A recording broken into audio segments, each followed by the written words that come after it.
ॐ भद्रं कर्णेभिः शृणुयाम देवा भद्रं पश्येम यक्षभिः यजत्राः स्थिरैरङ्गैस्तुष्टवागुंसस्तनूभिर्वशेम देवहितं यदायुः। ॐ स्वस्ति नः इन्द्रो वृद्धश्रवाः स्वस्ति नः पूषा विश्ववेदाः स्वस्ति न सतारक्षो अरष्टिनेमिः स्वस्ति नः बृहस्पतिर्दधातु। ॐ विश्वानि देवशविदुर्धुरतानि पराशु यद्भद्रं तन्नआशु। नारायणं नमस्कृत्यं नरं चैव नरोत्तमं देवीं सरस्वतीं व्यासं ततो जयमुदीरयेत्। ओम श्री परमात्मने नमः। धर्म प्राण सज्जनों, अभी आप लोगों ने महाभारत की कथा में भगवान शिव के साथ अर्जुन का युद्ध सुना। भगवान शिव किरात के भेष में आए थे, भील के भेष में, और इसके बाद उनसे पाशुपतास्त्र प्राप्त करके अब उन्होंने इंद्रलोक की यात्रा की। इंद्र ने देखा कि मेरा बेटा, क्योंकि अर्जुन इंद्र के ही तो पुत्र थे ना, मेरे लोक को आ रहा है, तो उन्होंने अपना रथ भेज दिया और रथ पर चढ़ करके अर्जुन इंद्रलोक में गए। वहाँ उनका बड़ा भव्य स्वागत वगत हुआ और वहाँ उन्होंने बहुत सारे शस्त्रास्त्र की विद्या सीखी, नृत्य और गीत की भी विद्या सीखी, और गंधर्वों ने उन्हें अच्छी तरह से संगीत शास्त्र की और नृत्य शास्त्र की शिक्षा दी। और एक बार इंद्र की सभा में उर्वशी का नृत्य हो रहा था, तो अर्जुन एकटक उर्वशी को देख रहे थे। तो इंद्र ने समझा कि अर्जुन उर्वशी के रूप पर मोहित हो गया है। तो बाद में उर्वशी को कहा गया, जाओ अर्जुन के पास, उसको प्रसन्न करो। तो उर्वशी अर्जुन के पास आई। वैसे भी अर्जुन के रूप लावण्य पर पहले ही से मोहित हो गई थी। आई तो अर्जुन ने उठ करके उसका चरण स्पर्श किया। तो उर्वशी बड़ी आश्चर्यचकित हुई, कही ये क्या कर रहे हो? मैं तो तुम्हारे यहाँ प्रणय निवेदन करने आई हूँ। पता चला कि देवसभा में तुम मुझे एकटक घूर रहे थे, तो इंद्र ने तुमको प्रसन्न करने के लिए मुझे तुम्हारे पास भेजा है। अर्जुन ने कहा, माते क्या बात कर रही हैं? अरे मेरे लिए जैसे मेरी माँ कुंती आदरणीय है, जैसे इंद्र की पत्नी शची आदरणीय हैं, उसी तरह से आप भी आदरणीय हैं, क्योंकि आप हमारे वंश की आदि माता हैं। पुरुरवा और वशी आप ही लोगों से तो मेरा यह चंद्रवंश चला है। तो मैं अपने वंश की आदि माता को घूर रहा था, मैं किसी कामनी को नहीं घूर रहा था। और आपको लेके मेरे मन में ऐसा विचार भी नहीं आ सकता है। अरे आप मेरी पूर्वजों की आदि माता हैं। उर्वशी ने कहा, अरे हम सिर्फ अप्सरा हैं, और अप्सराएं किसी की माता नहीं, किसी की पत्नी नहीं होती हैं, वो सबकी भोग्या होती हैं। तुम मेरा भोग करो। अर्जुन ने कहा, कदापि नहीं, आपको लेकर मेरे मन में ऐसा विचार ही नहीं आ सकता है। भला माता को लेकर मन में किसी पुत्र के प्रति ऐसा भाव आ सकता है क्या? तो उर्वशी ने कहा, मैं तुम्हें शाप दे दूंगा। अर्जुन ने कहा, वो आपका शाप मैं शीश पर धारण कर लूँगा, लेकिन नहीं, मैं आपके साथ व्यभिचार रमण नहीं कर सकता। तो उर्वशी ने शाप दिया कि जाओ तुम 1 वर्ष तक इस विहरनला बन के, नपुंसक बन के रहोगे। अर्जुन ने शाप स्वीकार कर लिया। बाद में जब इंद्र को पता चला, तो इंद्र ने कहा कि चिंता मत करो, ये शाप तुम्हारे काम आएगा। जब 13वां वर्ष अज्ञातवास का होगा, उस समय यही शाप तुमको छिपा पाएगा। इसको तुम सकारात्मक रूप से स्वीकार करो। खैर अर्जुन वहाँ से शस्त्र विद्या वगैरह सीख करके लौटता है, लेकिन लौटने से पहले यहाँ जो पांडव हैं बहुत दुखी होते हैं। अर्जुन के विछोह में, अर्जुन के वियोग में वो कब आएंगे कब नहीं आएंगे। भीम कहते हैं भैया युधिष्ठिर आप ही के चलते, नहीं तो मैं इन कौरवों को कुचल देता, मार डालता, बहुत कुछ कहा। युधिष्ठिर ने कहा कि भीम समय आने दो, हर चीज़ का समय होता है, समय सबको मारता है, व्यक्ति किसी को नहीं मारता है। और जब उन सबों का समय आएगा तो काल ही किसी न किसी को निमित्त बना के उन सबों के पाप का दंड देगा। और पांडवों के साथ वो अकेले वन में तो थे नहीं, उनके साथ 10,000 ब्राह्मण भी रहते थे, उनके पुरोहित धूम में भी रहते थे।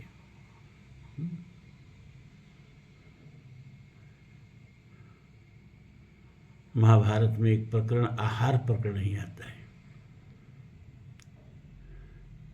जिसमें जन्मेजय वैशंपायन जी से पूछते हैं कि जब पांडव लोग वन में थे तो उनके साथ 10,000 ब्राह्मण लोग रहते थे, तो उतने लोगों को क्या खिलाते थे और क्या खाते थे। आहार प्रकरण है वन पर्व में महाभारत में।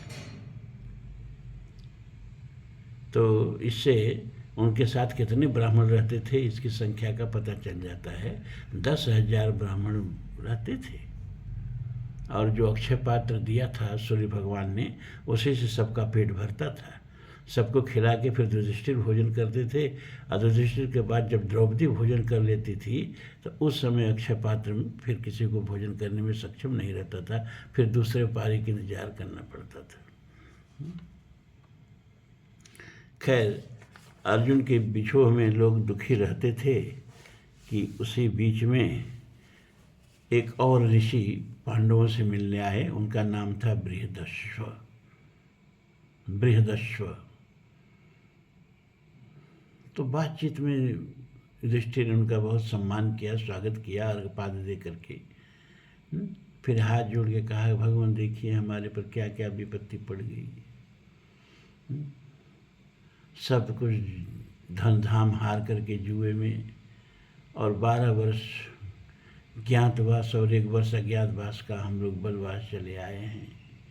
क्या आपने कभी ऐसा अभागा इंसान, ऐसा अभागा राजा देखा है? तो बृहदाश्व कहते हैं कि राजन चिंता मत करो, आपका दुख तो बहुत हल्का है। इससे भी एक दुखी नरेश की कथा मैं आपको सुनाता हूँ। तो नल और दमयंती की कथा सुनाते हैं कि निषद देश में वीरसेन के पुत्र नल नाम के एक राजा हो चुके हैं। बहुत ही गुणवान, बहुत ही विद्वान, शस्त्र में और शास्त्र में दोनों में निपुण, बहुत ही सुंदर देवोपम व्यक्तित्व वाले, और बड़े उदार चरित्र के राजा हो चुके हैं महाराजा नल। और उन्हीं दिनों विदर्भ देश में भीमक नाम के राजा राज्य करते थे। वे भी नल के समान ही सर्वगुण संपन्न और पराक्रमी थे। उनके भी 2 पुत्र और 1 पुत्री थी। पुत्री का नाम था दमयंती और पुत्र का नाम था दम और दांत। तो दमयंती भी खूब अनिंद्य सुंदरी थी, पृथ्वी पर उस समय उसके समान सुंदरी कोई नहीं था। एक दिन राजा नल अपने उद्यान में विहार कर रहे थे। राजाओं का अपना उद्यान होता था, जब मन बहलाना होता तो उद्यान में चले जाते थे। तो वहाँ कुछ हंस जो थे वो आ गए थे। तो राजा ने उस हंसों में से एक हंस को पकड़ना चाहा। तो उस हंस ने कहा, राजन आप मुझे पकड़े नहीं, आप मुझे छोड़ देंगे तो मैं विदर्भ देश की राजकुमारी दमयंती से जाकर के और आपके गुण और सौंदर्य का वर्णन करूँगा। तो राजा ने हंस को छोड़ दिया। सभी हंस उड़ गए और उड़ करके चले गए वो जहाँ दमयंती का विदर्भ देश में। और वहाँ दमयंती के उद्यान में वो सब जाके टहलने लगे। दमयंती भी उद्यान में घूम रही थी, इन हंसों को देखा तो पकड़ लिया। तो हंसों ने कहा कि मुझे छोड़ दो, मैं तुम्हें एक राजा के रूप और गुण का वर्णन कर रहा हूँ जो सर्वथा तुम्हारे योग्य है। और राजा नल के रूप और गुण का बखान दमयंती से उन हंसों ने किया। तो दमयंती ने कहा कि तब इसी तरह जाके मेरा भी बखान राजा से करो। तो वो हंस फिर उड़ के राजा के पास आए और दमयंती के रूप, गुणशील, सौंदर्य का बखान नल के सामने किए। तो दोनों के गुण सुनकर के एक दूसरे के प्रति प्रीति हो गई, आसक्ति हो गई, और मन ही मन दोनों ने एक दूसरे का वर्णन कर दिया। इधर दमयंती जो है वह राजा नल के बिछोह में दुखी रहने लगी, म्लान रहने लगी, कृष्ण रहने लगी, ठीक से भोजन नहीं करती थी। तो राजा भीमक को बड़ी चिंता हुई, आखिर बात क्या है।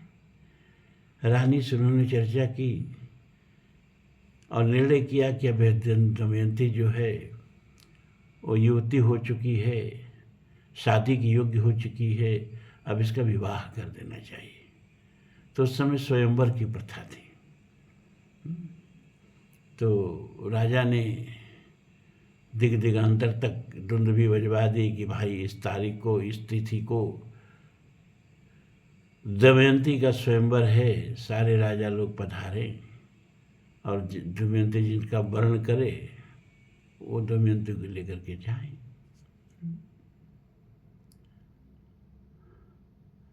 तो नल भी तो दमयंती के प्रति आसक्त थे ही, वे भी स्वयंवर की तैयारी करके चले। तो रास्ते में उनको देवता लोग भी दमयंती के स्वयंवर में पधार रहे थे। तो रास्ते में उनको इंद्र, यम, अग्नि और वरुण, ये 4 देवता मिले। देवताओं ने पूछा, अरे भाई कहाँ जा रहे हो? उन्होंने कहा कि दमयंती का स्वयंवर है, मैं भी उन्हें प्राप्त करना चाहता हूँ, उनके स्वयंवर में भाग लेने जा रहा हूँ। देवताओं ने कहा, तो हम लोग भी तो उसी स्वयंवर में जा रहे हैं। तो क्या तुम सोचते हो कि देवताओं को छोड़ करके दमयंती तुम्हारा वर्ण करेगी? इसलिए वर्ण का ध्यान छोड़ो और हम लोगों का एक शुभ काम कर दो। नल ने कहा, क्या आप लोगों का क्या कार्य करना है? कहा, नहीं, पहले प्रतिज्ञा करो कि हम लोग जो कहेंगे वो कार्य तुम करोगे।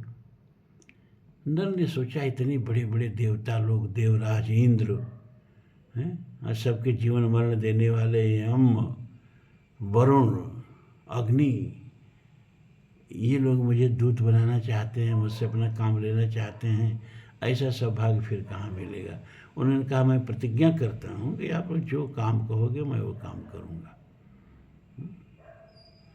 तो उन्होंने कहा कि तुम हमारा दूत बन के दमयंती के पास जाओ और उससे कह दो कि 4 देवता भी तुम्हारे स्वयंवर में आ रहे हैं, इंद्र, अग्नि, यम और वरुण, और इन चारों में से तुम जिसको चाहो अपना पति चुन सकती हो। नल ने कहा, महाराज जी कैसे हो सकता है, मैं भी तो दमयंती को प्राप्त करना चाहता हूँ और वो भी मुझे प्राप्त करना चाहती हैं। अब मैं उनसे जाके कहूँगा कि आप इन लोगों में किसी को वर्ण करिए, ये कितना दुष्कर कार्य आप लोग मुझे सौंप रहे हैं। देवताओं ने कहा कि तुमने प्रतिज्ञा की है तो अपना वचन पूरा करो और जाके दमयंती से हम लोगों का संदेश सुना दो। तो नल ने कहा, लेकिन हम दमयंती के कक्ष में प्रवेश कैसे कर पाएंगे? तो इंद्र ने कहा, वो हम लोगों के ऊपर छोड़ दो, तुमको कोई नहीं देखेगा, तुम सीधे दमयंती के कक्ष में चले जाओगे। तो क्या करें, अब तो पहले ही वचनबद्ध हो चुके थे नल महाराज। तो दूत बन के देवताओं का जाते हैं, कोई द्वारपाल उनको देखता नहीं है देवताओं के प्रभाव से, और दमयंती के कक्ष में पहुंच जाते हैं। दमयंती पूछती है, आप कौन हैं? उन्होंने कहा, मैं महाराजा नल हूँ। नल का नाम सुनते ही दमयंती दौड़ के उनके चरणों पर गिर जाती है। अरे महाराज, स्वयंवर नाम मात्र का है, मैं तो आपकी ही हूँ, मैं आपकी ही वर्ण करूँगी, आपका ही वर्ण करूँगी। नल ने कहा, लेकिन स्थिति थोड़ी बदल गई है, अब मैं यहाँ देवताओं का दूत बन के आया हूँ और तुमको प्राप्त करने के लिए स्वयं देवराज इंद्र आ रहे हैं, यम आ रहे हैं, वरुण आ रहे हैं, अग्निदेव आ रहे हैं और हमको दूत बना के भेजे हैं कि इनमें से जिसको चाहो तो अपने पति के रूप में वर्ण कर सकती हो। दमयंती ने कहा हम आत्महत्या कर लेंगे, प्राण त्याग देंगे, लेकिन आपके अलावा किसी का वर्ण नहीं करेंगे, इतना आप पहले जान लीजिए। देवता हो चाहे कोई हो, स्वयंवर होने दीजिए, आप स्वयंवर में बैठिएगा और सब कुछ हमारे ऊपर छोड़ दीजिए। नल आए और आगे कहा कि दमयंती ने तो ऐसे से कहा है कि देवता हो चाहे कोई हो हम आपका ही वर्ण करेंगे, तो हमने तो आप लोगों का काम कर दिया, अब आगे आप लोग जाने और दमयंती जाने। तो स्वयंवर हुआ, स्वयंवर में सब लोग बैठे। आइए जो देवता चारों थे ये एक चालाकी की, ये चारों के चारों देवता नल का रूप धारण कर लिए, हूबहू नल। और जहाँ नल बैठे थे वहीं जाके चारों बैठ गए।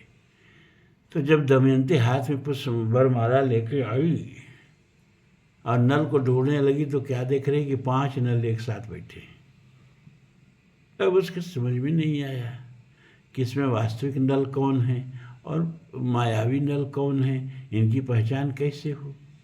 अचानक उसको याद आया कि देवता लोग भी तो इस स्वयंवर में आए हैं और हमें लगता है देवताओं की ही माया है कि हम नल को न पहचान लें और भूल से इन लोगों में से किसी के गले में जयमाला डाल दें। तो बड़ी गौर से दमयंती इन 5 का निरीक्षण करने लगी, 5 नल का। तो क्या देखती है कि एक नल की तो पलकें झपक रही हैं, लेकिन 4 नल की पलकें नहीं झपक रही हैं। एक नल के गले में पड़ी हुई फूलों की माला थोड़ी कुम्हला गई है, लेकिन 4 नल के गले में जो फूलों की माला एकदम कुम्हलाई नहीं है। एक नल के ऊपर तो रास्ते का श्रम बिंदु झलक रहे हैं, पसीना झलक रहा है, थोड़ी धूल भी शरीर पर दिख रही है, लेकिन ये चारों नल जो हैं इनके ऊपर न पसीना बिंदु झलमिला रहा है न कोई धूल पड़ी हुई है। और एक नल का तो पैर धरती पर पड़ा हुआ है, धरती से जुड़ा हुआ है, लेकिन ये चारों नल जो हैं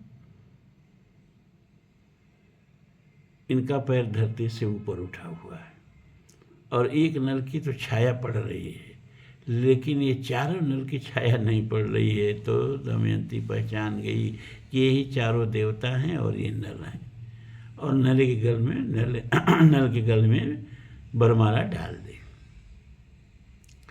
और फिर तो सारे देवता लोग, सारे राजा लोग निराश होकर के चले गए। शादी तो किसी एक ही से होगी ना।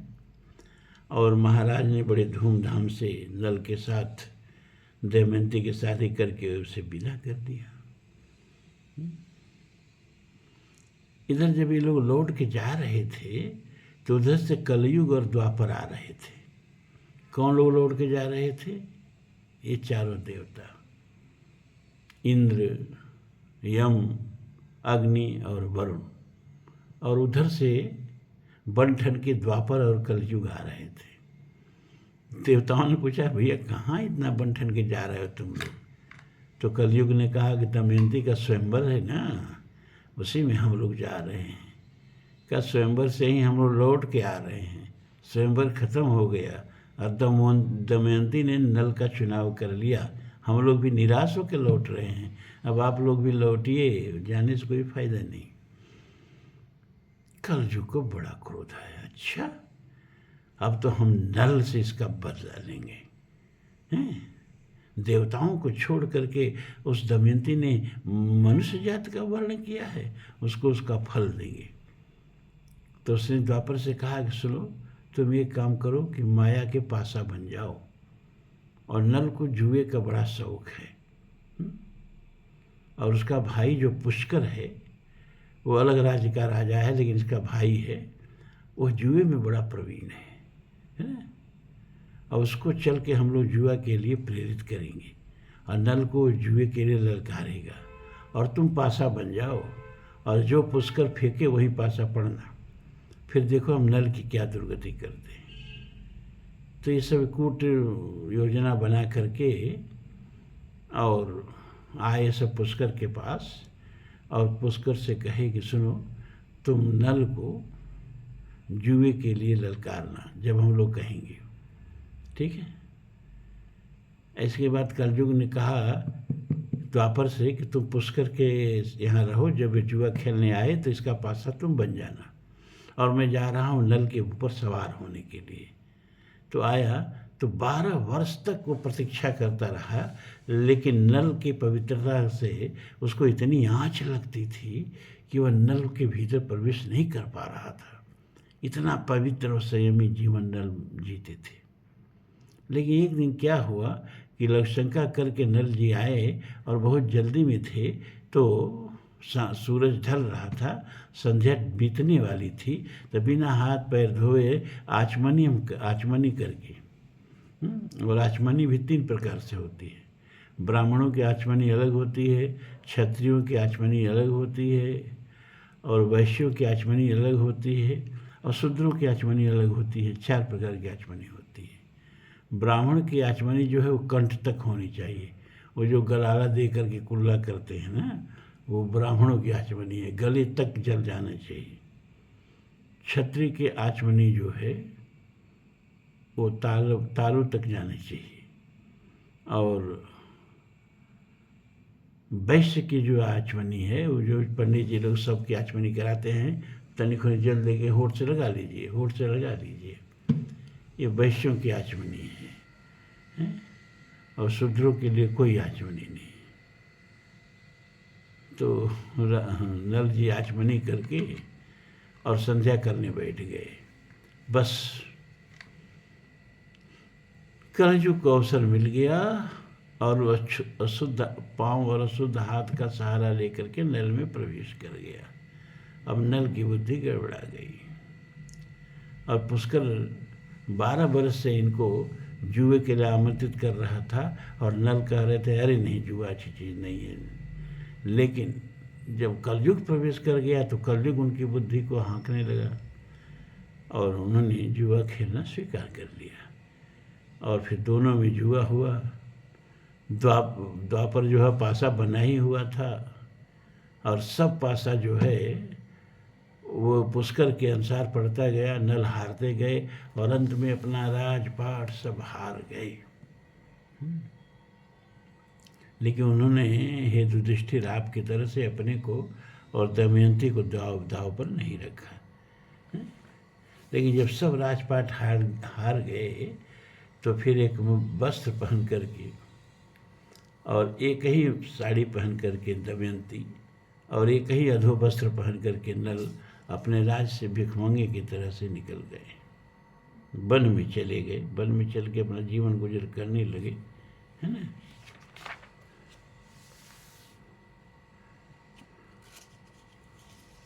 तो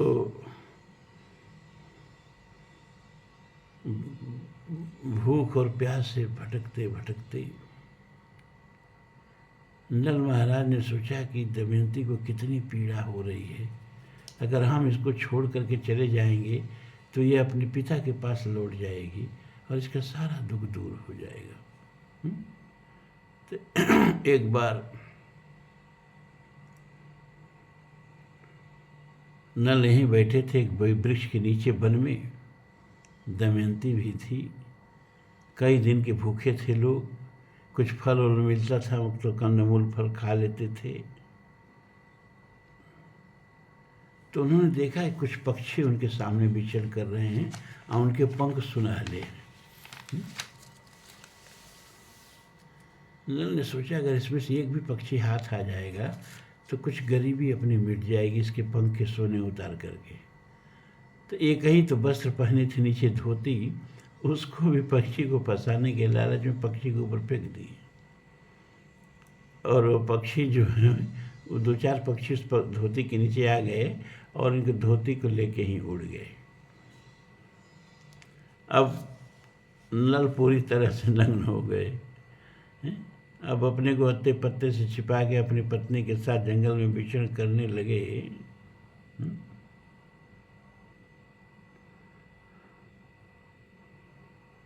तो एक दिन गहरी निद्रा में थक करके नल और दमयंती सोए और नल की नींद टूट गई।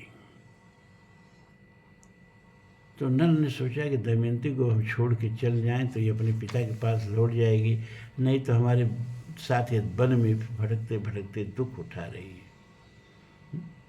तो उन्होंने क्या किया कि तलवार से दमयंती की, जो दमयंती भी एक ही वस्त्र में थी, साड़ी में, उसका आधी साड़ी फाड़ के अपने लज्जा को ढक लिए और दमयंती को छोड़ के चली गई। लेकिन कुछ दूर जाके फिर लौट के आके उसको देखें, फिर जाएं, फिर लौट के आके देखें। बड़ा मुश्किल था दमयंती को इस हालत में अकेले छोड़ के चले जाना, लेकिन कलेजा कड़ा करके चल दिए।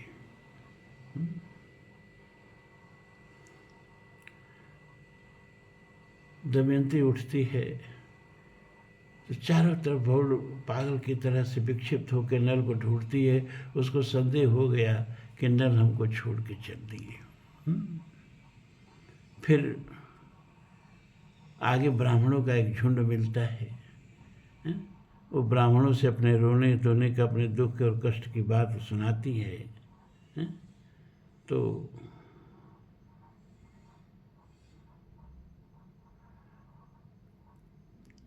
ब्राह्मण कहते हैं कि आप चिंता मत करो,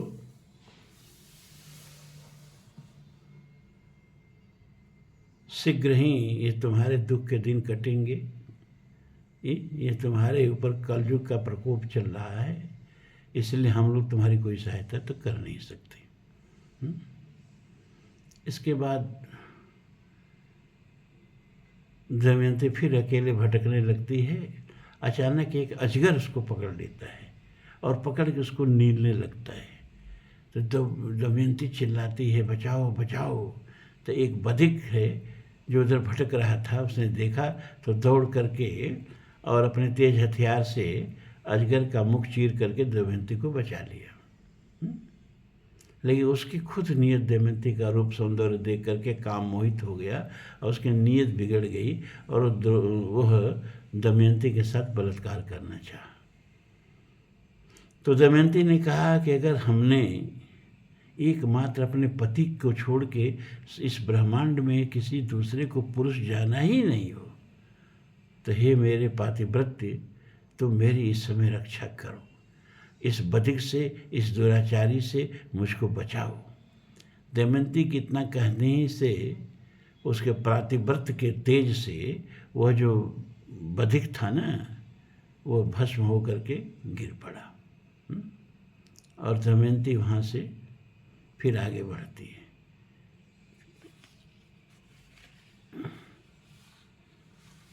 और भटकते भटकते एक राजा थे सुबाहु। सुबाहु के राज्य में दमयंती चली जाती है। और इसका रूप, इसका सौंदर्य जो था, भले ही गुदड़ी में थी लेकिन लाल की तरह थी। इसकी चर्चा जब महारानी के पास पहुंचती है सुबाहु की, तो महारानी ने इसको बुलवाया और इसको बुलवा करके और इसकी सारी दुख भरी गाथा सुन करके, लेकिन ये बताया नहीं कि मैं राजकुमारी हूँ, मैं नल की पत्नी हूँ, लेकिन और सब बात प्रकारांतर से बता गई। तो इसको अपने पास रख ली। उनकी एक लड़की थी, उस लड़की को कहा कि तुम इसकी सखी बन जाओ, इसी के साथ रहो। तो दमयंती उस लड़की के साथ, किसके, सुबाहु की लड़की के साथ रहने लगी। इधर नल महाराज जो थे, ये जब आगे बढ़े तो जंगल में दावाग्नि लग गई। चारों तरफ जंगल धधकने लगा। तो एक जंगल के भीतर से, धधकती हुई आग के भीतर से आवाज़ आई, महाराजा नल मुझे बचा लो, महाराजा नल मुझे बचा लो। नल ने कहा, यहाँ कौन अजनबी मुझे पुकार रहा है और मुझे नाम से कैसे जानता है। लेकिन फिर भी ये उस आग में कूद पड़े उसको बचाने के लिए।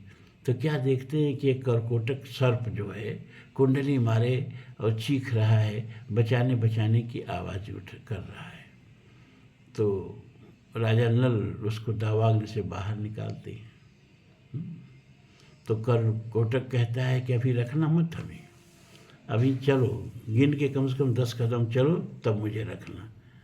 तो महाराजा नल उसको लेकर के और गिनते हुए 1 2 3 4 हैं, इसी तरह से जब 10 कहा, 10वां कदम रखा 10, तो उस करकोटक नाग जो था जिसे इन्होंने बचाया था दावाग्नि से, इनको डस लिया। क्योंकि उस करकोटक नाग को नारद जी का श्राप था कि तुम हिलडुल नहीं सकते, तुमको जब राजा नल बचाएंगे तभी तुम बचोगे, और कोई अगर कहेगा 10 तो तुम उसको डस लोगे। तो राजा नल इसको बचाए, और जब कहा 10 तो तुरंत करकोटक नाग ने राजा नल को डस लिया। राजा नल बड़े आश्चर्यचकित हुए कि भैया ये हमने तुमको प्राण बचाया तुम्हारा, और तुम मुझे डस लिए। उसने कहा महाराज अब चिंता मत करिए, मैंने आपके कल्याण के लिए ही आपको डसा है। अब आपका रंग काला हो गया, आपका पूरा जो व्यक्तित्व है बदल गया, तब आपको कोई पहचानेगा नहीं। तो अब जब कोई नहीं पहचानेगा तो आप कहीं भी जीविका आपको मिल जाएगी और अपना पेट भर लेंगे, और इस राजा का शरीर लेकर के आप जाएंगे तो कोई आपको नौकरी चाकरी पर नहीं रखेगा। तो राजा नल, और उसने 2 वस्त्र दिए, कहा कि जब जरूरत पड़ेगी और ये वस्त्र हमारा पहन लोगे दिया हुआ, तो फिर तुम अपने असली रूप में आ जाओगे। और एक बात और है कि मेरे विष से पीड़ित होकर कर जो कलयुग तुम्हारे शरीर के भीतर रह रहा है, वह जल्दी ही तुम्हें छोड़ के भाग भी जाएगा। इसलिए हर तरह से तुम्हारा कल्याण हो राजन, इसलिए मैंने तुमको डसा है, और अब मैं नारद जी के श्राप से मुक्त हो गया और अब मैं जा रहा हूँ। फिर वह अपने रूप में आकर के, तो गंधर्व था, नारद के साप से करकोटक सांप बन गया था, वो चला गया। तो राजा भटकते भटकते अयोध्या नरेश ऋतुपर्ण जी के यहाँ आए, और वहाँ दरबार में हाथ जोड़ के हाजिर हुए, और उन्होंने कहा महाराज मैं बहुत सुंदर अष्टविद्या का ज्ञाता हूँ, बहुत सुंदर भोजन भी बना लेता हूँ, आप मुझे रख लीजिए और मुझे कोई काम दे दीजिए। तो ऋतुपर्ण जी ने कहा ठीक है भैया, तुम अगर अश्वविद्या के बहुत अच्छे जानकार हो तो मैं तुमको सारथी के रूप में रख रहा हूँ, तुम मेरे घोड़ों के साथ संभार करना और मेरा रथ हाँका करना, और मुझे भी अश्वविद्या सिखा देना, और तुम्हें हर महीने 10,000 स्वर्ण मुद्राएं वेतन के रूप में मिलेंगी। और संयोग ऐसा था कि राजा का जो सारथी था ना, राजा नल का जो सारथी था, वो भी जब राजा नल के बुरे दिन आ गए और इनका राज्य जो है इनके भाई पुष्कर के अधीन आ गया, तो वो भी अपना रोजी रोटी के लिए ऋतुपर्ण के यहाँ ही, अयोध्या के राजा के यहाँ ही सारथी का काम करता था। तो राजा नल उसी के साथ रह करके अश्वों की देखभाल करने लगे। इधर दमयंती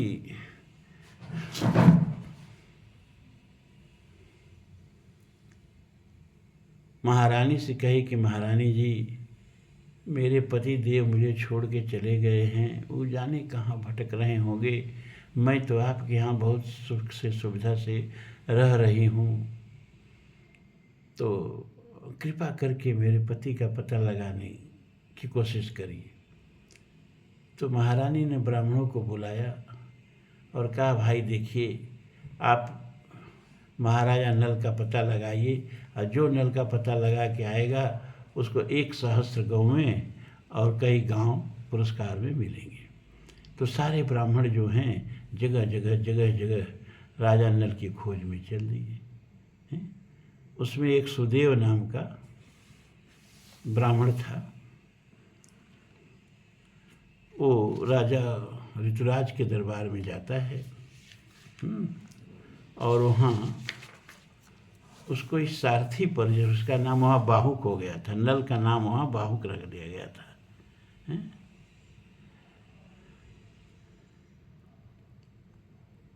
आगे बताता है कि तुम्हारे पति में क्या क्या गुण थे। दमयंती से कहा वो बहुत अच्छे अश्वविद्या के जानकार थे, बहुत अच्छा भोजन बनाते थे। कहा ऐसा ही एक राजा है, एक सेवक है बाहुक के यहाँ, या ऋतुपर्ण के यहाँ, उसका नाम बाहुक है, लेकिन वो तुम्हारे पति की तरह सुंदर नहीं है, नहीं तो और सारे गुण तो उसके अंदर भरे पड़े हैं। लेकिन वो सांवले रंग का है, उसके बाहें छोटी हैं, और नल महाराज जो बहुत सुंदर थे वो ऐसा नहीं है। तो दमयंती ने सोचा कि हो सकता है परिस्थिति बसात रूप बिगड़ गया हो। तो उसने कहा कि महाराज एक बार फिर उस राजा के दरबार में जाइए और जाके राजा के दरबार से कहिए कि दमयंती नाम की जो कन्या है ना, उसके पति कहीं खो गए हैं और अब और उनका इंतज़ार वह नहीं कर सकती, इसीलिए कल सुबह उनका स्वयंवर है। अगर आप रात भर में वहाँ पहुँच सकें, 100 योजन दूर पर अयोध्या से विदर्भ नगरी है, अगर रात भर में आप वहाँ पहुँच सकें तो आप स्वयंवर में भाग ले सकते हैं। तो ऋतुपर्ण जी जो थे बाहुक को बुलाए और कहे भाई तुम अश्वविद्या के जानकार हो, तो क्या तुम मुझे रात भर में 100 योजन दूर पहुँचा सकते हो? नल ने कहा बात क्या है महाराज? क्या ऐसी ऐसी बात है कि दमयंती नाम की कन्या है, उसका फिर से स्वयंवर होने जा रहा है। यह सुन के तो बाहुक आने राजा नल सन्न रह गए, फिर भी कहे हाँ महाराज चलिए हम पहुंचा देंगे आपको। हैं? तो रथ हाँका गया और वायु वेग से रथ को लेकर के नल जी चले और रात भर में ही सुबह होते होते होते राजा सुबाहु के नगर में पहुंचा दिए। लेकिन ऋतुपर्ण जी वहाँ देखे तो कोई स्वयंवर का व्यवस्था ही नहीं थी, कोई स्वयंवर जैसा कुछ नहीं था। सुबाहु ने राजा ऋतुपर्ण का बड़ा स्वागत किया और कहा अरे भाई कैसे चलिए, कैसे कृपा किए? उन्होंने कहा बस आपको प्रणाम करने चला आया। सुबाहु को बड़ा शंका हुआ, कोई प्रणाम करने 100 योजन दूर तो आएगा नहीं, बात क्या है? अच्छा बात तो खुली जाएगी। तो उनको ठहरा दिया गया। इसके बाद दमयंती ने महारानी से कह के उस बाहुक को बुलवाया। कहा महारानी जरा बाहुक रनवास में बुलवाइए। तो बाहुक को बुलाया गया। और जब बाहुक आए दमयंती को देखे तो इनकी आंखों से आंसू झरने लगे। और हाँ, दमयंती से 2 पुत्र भी थे, एक पुत्र एक पुत्री। पुत्र का नाम था इंद्रसेन और पुत्री का नाम था इंद्रसेना।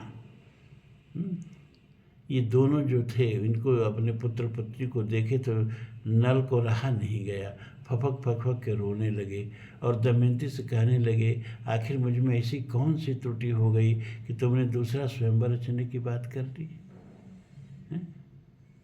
तो उन्होंने कहा कि आप महाराजा नल हैं, लेकिन आपका व्यक्तित्व तो नल जैसा है नहीं, सारे गुण तो जरूर हैं और वात्सल्य भी बच्चों को देख के आपकी आंखों से ढल रहा है, लेकिन हमारे नल महाराज तो ऐसे थे नहीं।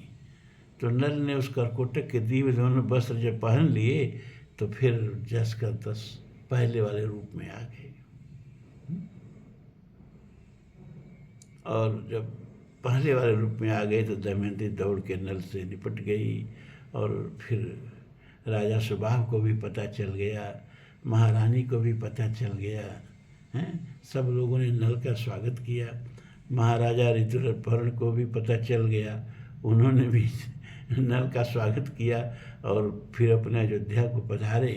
और महाराजा नल जो है दमयंती को लेके अपने नगर को पधारे और नगर में आकर के पुष्कर से कहते हैं अपने भाई से कि भैया अब तुम्हारे पास 2 ही विकल्प है, या तो तलवार मान से बाहर निकालो, युद्ध करो, और नहीं तो जुआ खेलो। पुष्कर जुआ के लिए तैयार हो जाता है और दूत क्रीड़ा में इस बार महाराजा नल को, चूँकि ऋतुपर्ण जो थे ना वो बहुत अच्छे दूध क्रीड़ा के जानकार थे। वो नल को दूध क्रीड़ा सिखा दिए थे।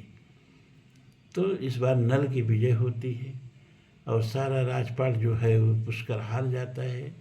तो नल कहते हैं, देखो भैया, तुम हमारे भाई हो, तुम्हारा राजपाट हम तुमको लौटा रहे हैं, तुम्हारा राजपाट तो अब हमको मिल ही गया, तुम हार ही गए हो, हैं? और मैं तुम्हें कोई प्राण दंड नहीं दूंगा, जाओ सुखी से तुम राज करो और मुझको अपने जीवन में सुखी से रहने दो। तो फिर उसका भाई पुष्कर महाराजा नल से अभयदान प्राप्त करके अपने राज्य को लौट गया और राजा नल दमयंती के साथ और अपने पुत्र इंद्रसेन और पुत्री इंद्रसेना के साथ अपने राज्य में सुखपूर्वक रहने लगे। तो महाराज युधिष्ठिर, विपत्ति की कोई सीमा नहीं है, लेकिन जैसे महाराजा नल के दिन लौटे वैसे चिंता मत करो, तुम्हारे भी दिन लौटेंगे। एक दिन तुम्हारे शत्रु पराजित होंगे और तुम्हारा राज्यपाट तुम्हें वापस मिलेगा। इतना कह के बृहदस्व ऋषि जो थी फिर युधिष्ठिर का प्रणाम स्वीकार करके, और चारों अर्जुन तो थे नहीं, अभी इंद्रासन से लौटे नहीं थे इंद्रलोक से, और पांडवों का प्रणाम स्वीकार करके ब्राह्मणों से भेंट आलिंगन करके चल दिए। तो ये नल और दमयंती की कथा समाप्त हुई। ओम पूर्णमदः पूर्णमिदं पूर्णात् पूर्णमुदच्यते पूर्णस्य पूर्णमादाय पूर्णमेवावशिष्यते। सर्वे भवन्तु सुखिनः, सर्वे सन्तु निरामयाः, सर्वे भद्राणि पश्यन्तु, मा कश्चित् दुःखभाग् भवेत्। असतो मा सद्गमय, तमसो मा ज्योतिर्गमय, मृत्योर्मामृतं गमय। ओम शांति शांति शांति। ओम।